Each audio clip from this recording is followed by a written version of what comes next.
Hey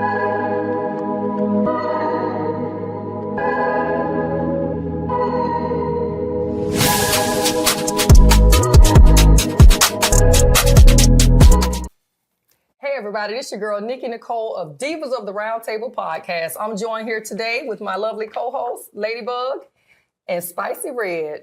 On today's show, we have Miss Anita Spencer. Anita Spencer is a passionate, award-winning screenwriter, entrepreneur, and dedicated community activist committed to using the power of storytelling to inspire change. Anita brings a unique perspective to her writing, often weaving in themes of social justice, resilience, and the human experience. As a screenwriter, Anita has worked on a variety of projects, with several pieces gaining recognition at major film festivals, including the Essence Film Festival in 2024. In addition to her work in film, Anita is actively involved in community initiatives focused on providing a platform for small businesses through the Melanin Market. Anita has also educated female inmates in the prison system for over a decade. Because of her belief in the power of community engagement, Anita facilitates an annual international retreat for women. Anita's mission is to create narratives that not only entertain, but also create awareness and drive positive change. Through screenwriting and activism, Anita aims to bridge the gap between art and advocacy, inspiring audiences to reflect, engage, and take action. Ladies and gentlemen, please welcome to the show, Miss Anita Spencer. All right. Welcome. Thank you so much for having me. Glad to have you. That was a bio. I know. You said keep it short. I'm telling you, and listen, you guys, Mrs. Spencer's bio still did not even include the fact that she has over 14 years experience in the beauty industry. She is a certified life coach, motivational speaker, wife, mother, and grandmother. Yes. Miss Anita is a woman who wears many hats. I do. What do you do to keep yourself centered and just focused on it all? I think my morning meditation and prayers. I think that's what helps me just kind of stay focused and driven. Okay. You know, and when I feel like I'm getting off track, I know something's not right. Mm-hmm. The vibe is not right. Mm-hmm. I need to go pray. I need to sit down for a moment. All right. Mm-hmm. You know, I'm finding that a lot of the people who come and sit at this table, who is so focused and driven and who's found their purpose, prayer is always at the center of their lives. Mm-hmm. I've seen that. I can see that. I mean, because what else would you do? What else would you do but talk to your higher power when you are lost, when you are not focused, when you're not driven? Who else do you talk to? You could talk to your friends, but they're kind of biased. So they might give you, some different advice. But ultimately, you need to talk to your higher source. That's right. That's right. All right. So I want to get into, I know you wrote some self-help books. How did you find the time to take the first step? And what inspired you to write that along with a powerful step forward, which was the second in that series? Well, I used to wake up early in the morning. My husband and I have 11 children. Okay. And so because we have 11 children, my time was very, tight. So my time would be 4:00 in the morning. I'm gonna wake up. I'm gonna give this an hour and a half. Okay. And I did that for so many years. Well, all of our kids are grown now. They're gone. But that was how I, was able to manifest that. It's just, this is my time, and God would get up. You got things to do. This is your day. Get up, make it happen. And that's really how I, just was the driving force, is that I knew that this was something that I was given and I needed to put it out. And so this was my time. And I think anything you want to do, you'll make time for it. Did your experiences as a life coach provide the foundation for you to write those self-help books? I think that just my life experiences. And I use the life coaching very, very vaguely, and I don't use it a lot because I think we're all life coaches.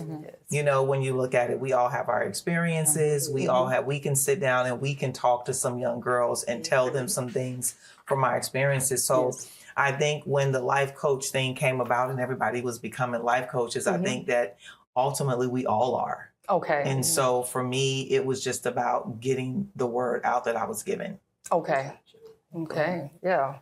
I can totally get that. Like, you know, I think it's a powerful moment when a woman finds her purpose and that she extends her God-given gifts and what she's been given to help other people. And like you said, you know, each one teach, basically like you kind of reach back and teach those young girls or even young men, you know, how to move through life and through society, because again, we all are life coaches and our experiences does nothing but give us another certification, so to speak, on the subject matter or in life in general, you know? So that's great that you actually decided to, what God led you to put that in a book form so that you could reach others with that. I just thought that was great when I saw that you read it, that you wrote it, and then that you had a part 2 connected to it. That was good. I think because we sometimes in our writing, a lot of people say, I want to write a book, I want to write a book. And people think you just got to write this big old long novel. Yes. But I was taught that maybe you should write a short book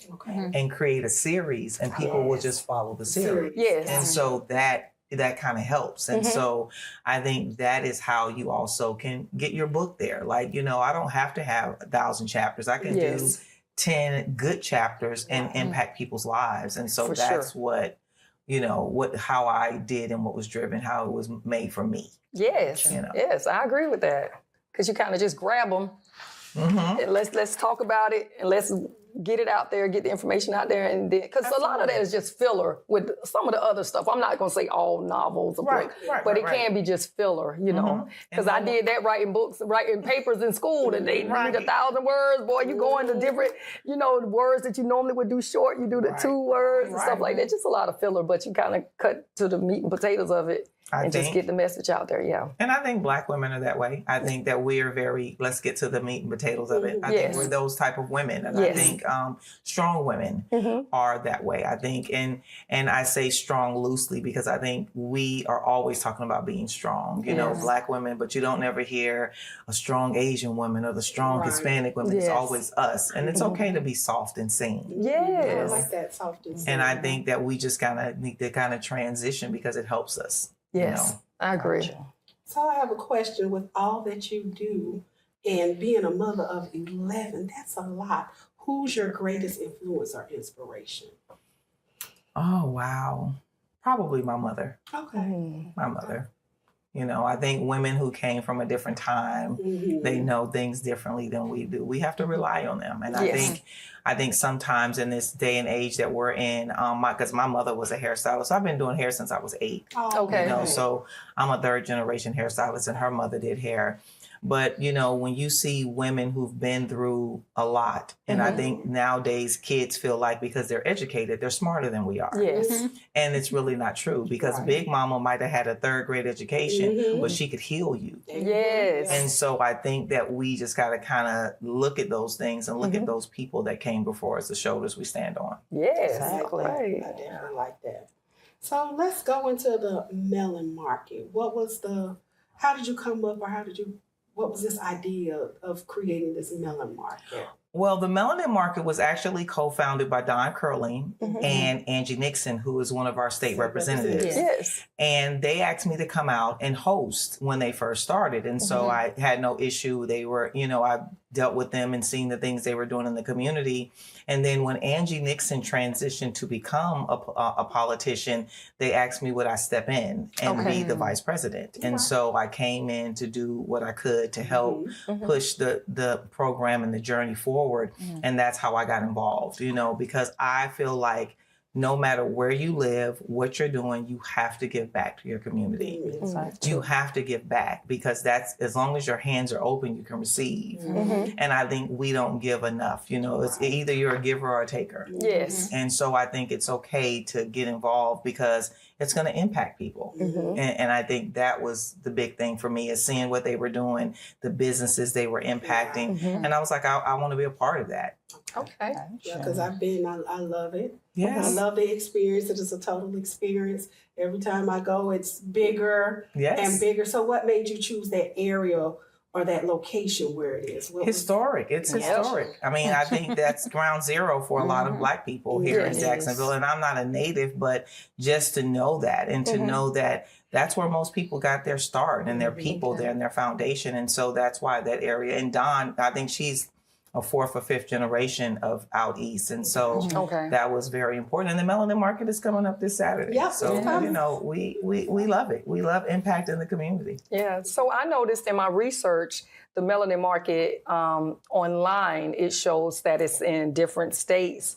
Are those Melanin Markets that's online connected to you all? No, they're not. Okay. You know, but I know we are anyway. Okay, yeah. You see, we're not, but we are because the message is the same. The message is the same. I feel like, you know, we need to impact people of melanin, you know, and our descent. So I think that, you know, even though we're not connected, we are connected. Amen to that. Do you have a certain process when selecting your vendors? We do. We want to make sure that we don't want to oversaturate the market because, you know, it's a lot of people out there making their own butters and this and that. Yeah. So we try to be selective with, you know, we look at the reviews because we give out grants every market. So you can apply for a grant. So we give out $1,000 grants. Well, I think we give out at least 10. I think we're going to give out a little bit more this time. But yeah, we just select based off of your reviews, what you're doing. And even if you're a first time, you know, if this is your first time, we try to encourage you to come to the market. We have classes, you know, just to encourage you to come out and put your stuff out so that the people will know you're there. Okay. So I see you have a lot of things. You have Lots of Laugh, Juneteenth, the Legacy Museum, Jazz on the Ave, and the Western Experience. Which one is like your favorite? Which one? Oh, that's tough.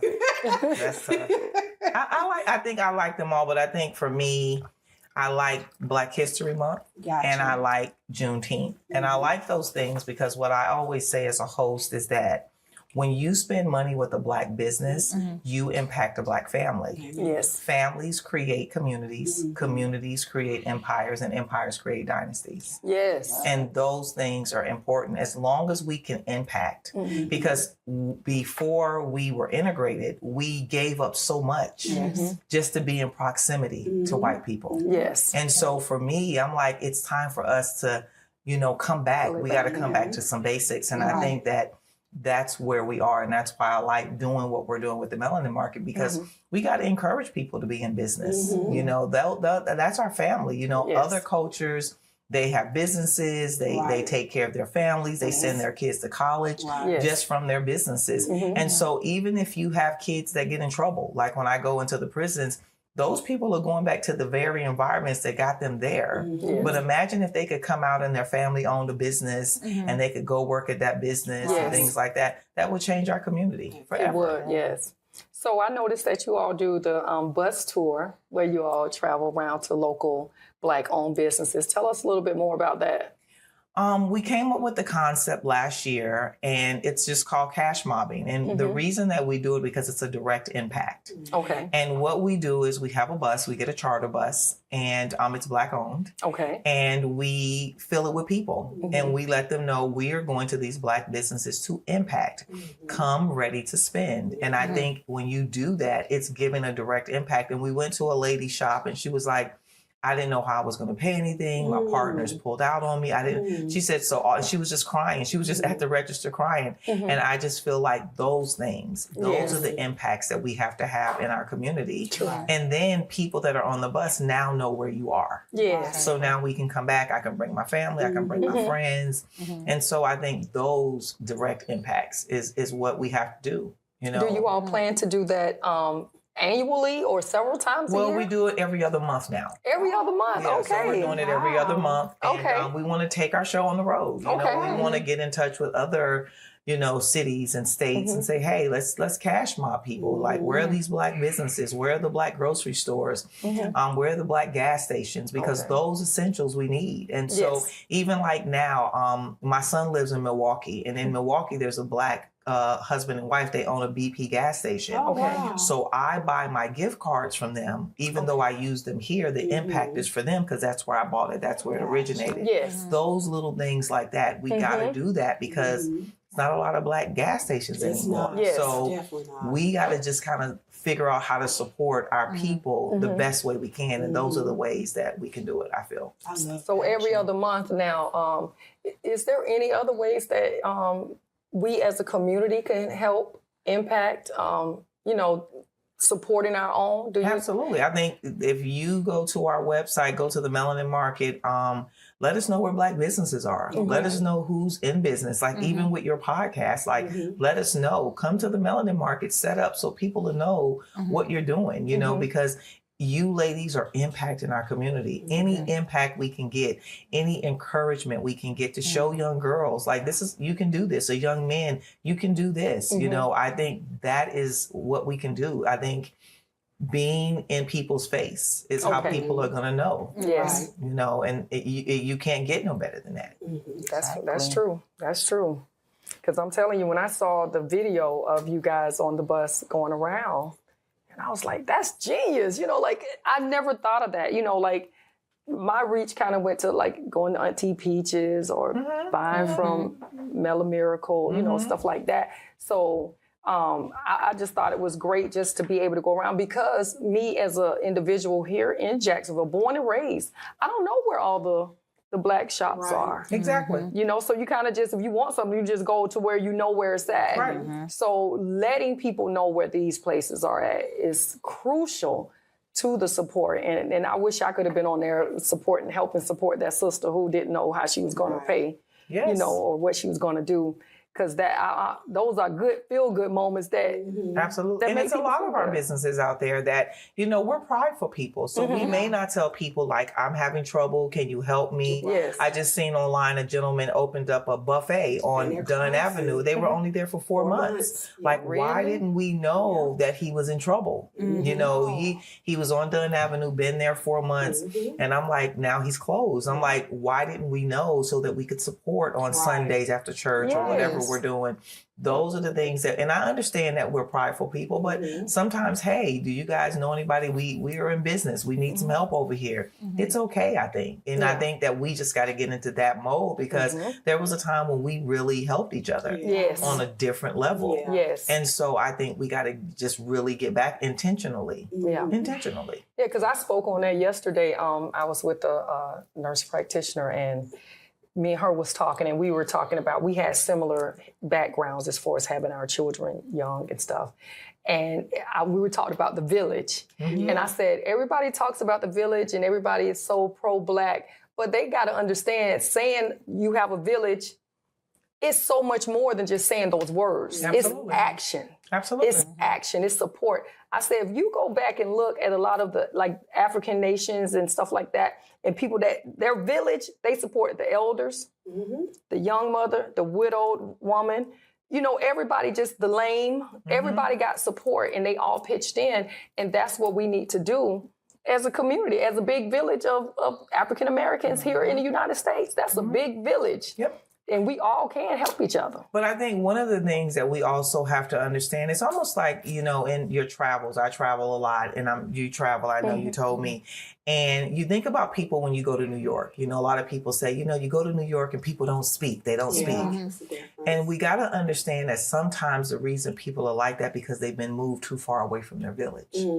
See, the South is our village. That's ground zero for us. And we all get out and we go all different places. But some people have moved so far away from their village that they forgot certain things. Yes. And even if your kid goes to a great school and you live in a different community, it's okay to bring your kid back to your village so that they can see what's happening in the village. Yes. Because a lot of times we like, oh, we ain't going over because, you know, Cousin Clarence, them drink and we ain't bringing our kids over there. And it's okay because Cousin Clarence can teach you some character. Yeah. It's okay because you know how far, you know, your kids, if you set up the right boundaries, your kids will understand the right and wrong of it. Yes. So I think sometimes we move too far away from our village as well, and we never come back. I agree.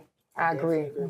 That's definitely an issue, especially on that never come back. Because you have some that make it and they don't reach, they don't look back to reach and extend a hand to help pull somebody else up. Absolutely. Yeah. You have something, Ladybug? Yeah, so I wanted to know what has been your hardest challenge thus far? Either it could be with your writing your books or anything in your life. What has been your hardest challenge thus far? I think I'm trying to think because I'm so blessed, you know. Yes. I'm blessed. I'm Agree. blessed. Yes. I think my hardest challenges is just getting to know myself better. You know, getting to know me better. Because as I age and I get older, I'm a different person. So I tell people if you knew me a year ago and that's what you're basing it off of, you're absolutely out of pocket because I'm a new person today. So I need to reintroduce myself to you. Yes. So I think that's it. My heart, just getting to know myself better. So what about your greatest achievement? What are you most proud of at this point and phase in your life? Oh, being a grandmother. Okay. So how many grandkids do you have? I have 6 grandkids. Oh, okay. Yep, my oldest grandson just graduated from high school. Oh, wow. A couple of weeks ago. And then I have a new one. He's 7 months. And I just like it. I think it's great to see the future. You know, I think it's great to be blessed to be able to see the future and see what life could hold, you know, and pushing our legacy. I think we don't think of our legacies like we should, you know, and I honor my ancestors often. I have a room, I have pictures, I bring them flowers every 2 weeks. I think our legacy and our ancestors are very important. And so I think that for me, just to see them is like, okay, we're still going forward. Yes. Yes. You had something spicy? How do you envision the Melanin Market in the future? What's your vision? Oh, I think that it's going to be a really big market. I think it's going to be something where it's going to be where people come and that's where they're going to get their information because again, we have classes, you know, we do workshops, we do so many different things. And I think that's going to be a place where people are going to say, I know I can go and become showcased and it can help me push the needle forward with my business. How often do you all have the Melanin Market? We do them 4 times a year. Okay. And so we do Black History, we do Juneteenth, we do one in September, and we do one after Thanksgiving for Black Friday. Okay. Okay. Yes. And everybody's excited about it because one of my friends just texted me earlier this week, we're going to go to the Melanin Market. And I said, oh, she's going to be on the podcast. And she thought I was talking about next Saturday. So she said, okay, well, we'll go after you finish the interview. I was like, no, the interview is the weekend before. So we'll be able to go because I think it's from 3 to 9. Yes, it is. 3 to 9. I got the hours from 3 to 9. So we'll make sure. And we had a lot of, we received when I went before, it was a lot of information. Yes. There was a lot of people, different vendors with things that were definitely catered for us. Absolutely. They were from us, they were by us. So I enjoyed seeing our ethnicity and I enjoyed looking down the street and seeing nothing but us. Yes. On both sides, you had the food vendors, you had people with jewelry, smell goods. It was people with information who had their different products. So it really is a cultural enlightenment. It is. And it's for us, it's by us. So it's really something to see. And the people are really enjoying it and taking pride in it. I was like, oh, yeah, we have a Melanin Market because a lot of people don't have different things like that. Because when I was talking to somebody else in Georgia, oh, we have such and such on, Juneteenth. And I was telling them all the vendors and what it was for. They were like, no, we don't have nothing like that. And we get kickback. We get pushback all the time. Really? We have a lot of Caucasians like, well, what if we had a white market? I'm like, you do. You do all the time. Every day. Every store. So we always get some type of pushback every market, with people doing that. But we just got to keep going because it's always going to be naysayers. Yes. It's always going to be people. And again, people are so offended by the word melanin. Yeah. They're so when you say melanin, people are like, I mean, why does it have to be melanin? Because that's who we are. Yes, melanated people. And it's okay. That's it. It's right. And it's okay for us to have something for us. It's okay for us to have something by us. Yes. And I think that people are offended by that. But I think the people that are offended is because they have their own deep-rooted issues. Exactly. And so it's amazing you say for us, by us, because I was just telling Mike Grubbs the other day, I said, because we was talking about the podcast, and I say, FUBU. I say, our podcast is FUBU. It's for us, by us. Right. Yes. We're talking to our people. We know who we're talking to. Let me ask you this. With the Melanin Market, is there any particular thing that you would like to have on it? Like maybe getting more into presenting people that's talking about maybe high blood pressure or health or wellness.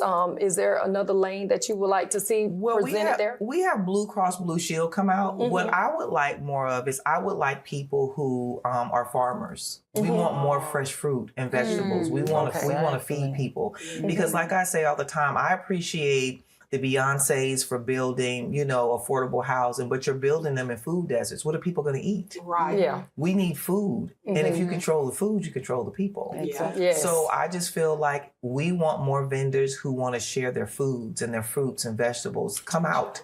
Those are the people that we would like to come out. And it's not a whole lot of us. And, we grow our own food in my home, but we want to be able to impact the people. So if you know farmers who are farming and they want to bring their harvest, please bring your harvest. We would love to have you.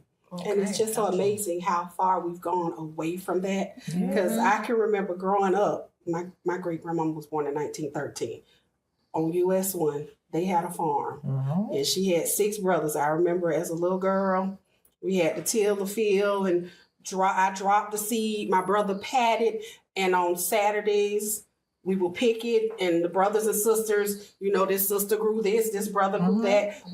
I would snap peas. That's why I hate snapping peas. Because after snapping and doing 20 bags, you're kind of tired of peas. Yeah. But we made sure, my great-grandmama made sure that, and her brothers and siblings and the family made sure that, like you say, you took care of the community. So if I had something, they made sure that they shared. If you got string beans, I got greens, well, I'm going to give you a bag of this, you get a bag of this. They were out there with the fresh chicken. So it was just, we always took care of each other in our community. And it's just to see how far removed we are because we have the luxuries of technology today. And we've become so removed from helping each other. I think that technology has taken us back in some ways, but it's pushed us forward in other ways. But I think integration also hurt us. I think it hurt us. I was in Africa a couple of years ago, and I was telling them that we have over 43 million African Americans here. I said, but we only have maybe 7 Black-owned grocery stores in the whole place. And he said, how do you eat? I said, we rely on the dominant society. He said, but what if they pull the rug from under you? And I feel like the time we're in now is the rug being pulled from under us. So I think with us boycotting the Targets and boycotting this, what do we have to replace that? Because Black people's standards are high. We like nice things. We eat well. We do. So where do we go to get our goods? And that's why having a chain of grocery stores that we own and gas stations that we own, those are important. Farms, like you said, your grandmother, those, we took care of each other, and so we don't have that anymore. So what do? We've become so complacent and comfortable relying on the dominant society for everything we need. Now we're in a position where we really don't need them, but where do we go to get our goods? Exactly. That's the thing. Where do we go? You have to start, and you have to start doing it yourself. You really have to start. I know my sister-in-law, Ian's mom, who was on the show, she done started growing her own garden. I mean, that's what we have.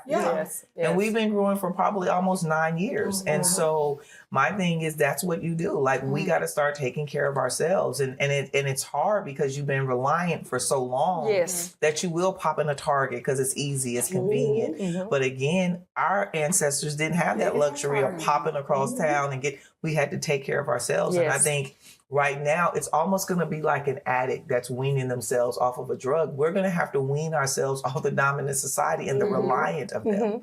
That's where we are. Yes. And I think if we did that, they would really see how important our dollar is. Because I think they think that they always have our dollar. And so they can treat us any kind of way that we want to. But when we get together and come up with a plan and we stick to it, we can really do some great things and shake up their economy as much as they've shaken up our economy and our society. Because we're the largest consumers and we consume everything. And so my thing is, now we got to get back to, because again, all integration did was gave them access to our money. True. Because prior to that, we had our own gas, gas stations, bus lines, taxi cab. We had everything. And what they realized is, hold on, their wives are working as our domestics. Their men are working in our factories, but they're spending all their money in their community. Our money didn't leave our community for 5 years. Now we make our money 1 hour after we make our money, it's gone. That's true. Ms. Spencer, it's been a pleasure. Before we get out of here, please let the people know about the Melanin Market that's coming up and how they can find you. The Melanin Market is going to be the 14th from 3 to 9. It's going to be on A. Philip Randolph, also known as Florida Avenue. You can reach me. I'm at Anita Spencer Writer at gmail.com. We would welcome each and every one of you. It's going to be a great time. We got Young Jock, I think he's coming to perform, and a guy named Fiabo. So we got some great, national artists that are coming because we're trying to move our game up a little bit. And it is free, so you're welcome to come bring your children. We always have a children's area with a petting zoo and different things for the kids. So just come out, support. You're going to have at least 300 Black vendors out there. I love it. All right. Definitely love it. All right, and before we get out of here, we're going to wrap up real quick. We do this thing called End with 10, where we ask you 10 rapid fire questions. Just so the people can get to know you a little bit better. Okay. Okay, Ladybug, sound off. All right, your favorite color? Black. Second R&B or rap? R&B. All right. Dress up or casual? Casual. Okay, Spicy.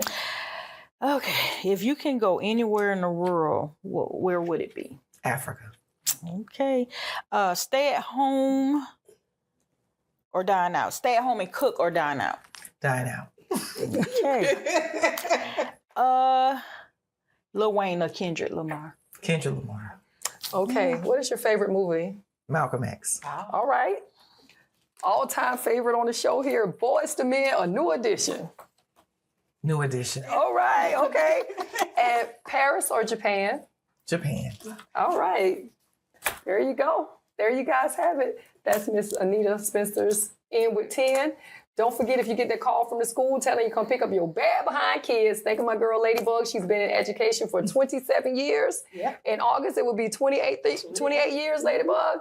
And if you're riding on the highways and byways of the good old United States of America and you pass that FedEx truck, think of my girl Spicy Red. And again, if you think of anything dealing with love, peace, and prosperity, y'all please think of me. This was Miss Anita Spencer. Thank you for having me. Thank you for coming on the show. Thank you. All right, y'all be blessed. Have a good night. Good night. Thank you.